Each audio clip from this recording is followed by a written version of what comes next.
Hi everyone, welcome to A Course in Miracles teachings. My name is Deborah and welcome to Anchored in Faith. We are on lesson 16, I have no neutral thoughts. The idea for today is a beginning step in dispelling the belief that your thoughts have no effect. Everything you see is the result of your thoughts. There is no exception to that fact.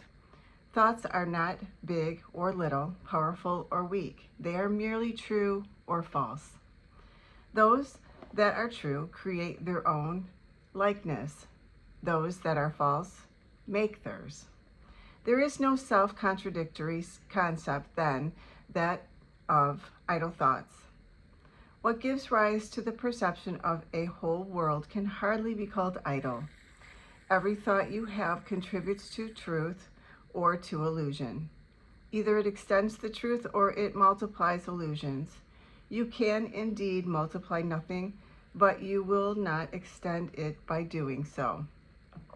Besides your recognizing that thoughts are never idle, salvation requires that you also recognize that every thought you have brings either peace or war, either love or fear. A neutral result is impossible because a neutral thought is impossible. There is such a temptation to dismiss fear thoughts as unimportant, trivial, and not worth bothering about.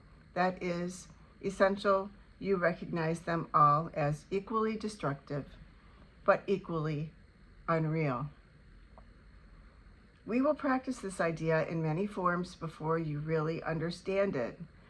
In applying the idea for today, search your mind for a minute or so with eyes closed, and actively seek not to overlook any little thought that may tend to elude the search.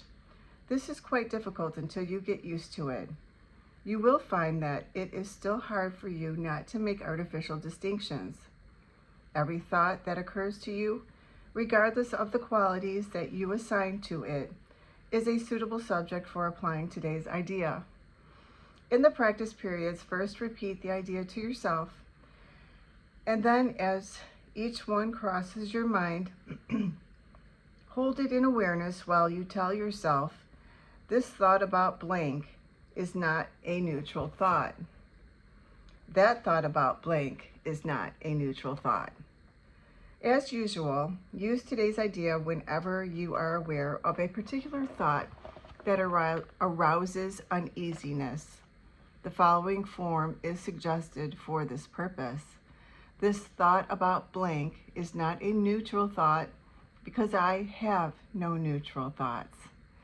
4 or 5 practice periods are recommended if you find them relatively effortless. If strain is experienced, 3 will be enough.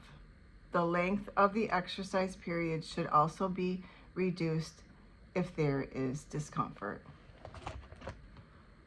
I'm now going to read the commentary channeled from Jesus through Tina Louise Spalding.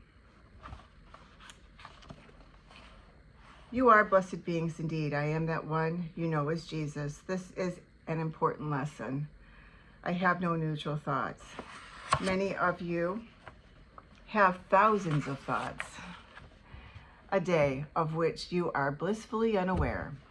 These thoughts create and bring things to you, to your experience because you think about them. So if you are resentful and you are driving in your car as you replay an argument you had at work, and of course you always win the argument in your imagination, don't you? You plant seeds of war.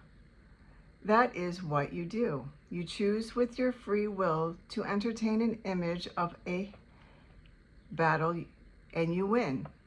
That tells the world you want to have war and you want to win war because you believe in attacks as a solution to your problem. Now, when you are in the car mulling that idea over, you don't really think about the message you send out, do you? You don't think, I value war and attack, and that's what I envision winning the fight. But that's exactly the frequency you send out.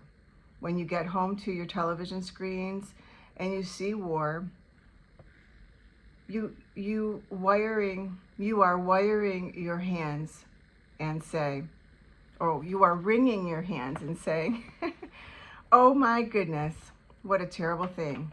You disassociate yourself from the fact that you entertained war in your mind on the drive home. That frequency of war and the belief in attack are used as fuel for that warmongering in your society. They are wise about energy and thought. They know that if they train you to believe that attack and winning are good things, you will send out frequencies they can surf, if you will. They can ride those energies to the wars that they want, and there will not be a difference in or a discrepancy between the frequency of war and your frequency. You won't see the disparity there, and that energy will continue. This is why it is so important for you to understand that peace of mind, which is where we want you to lead you, is so important. Your opinions about attacking or judging other people are not neutral thoughts, and they are used to generate negativities. I am that one that you know is Jesus, and we want you to think about this for a little while. Where do you attack? Where do you war? It is okay. You do not need to beat yourself up about it. You are doing the very practice with these loving lessons that removes these ideas from your mind. But know that there are no neutral thoughts. We will see you again tomorrow. Thank you for being here. Please like, share, and subscribe. And I will see you again tomorrow for lesson 17. Have a beautiful day.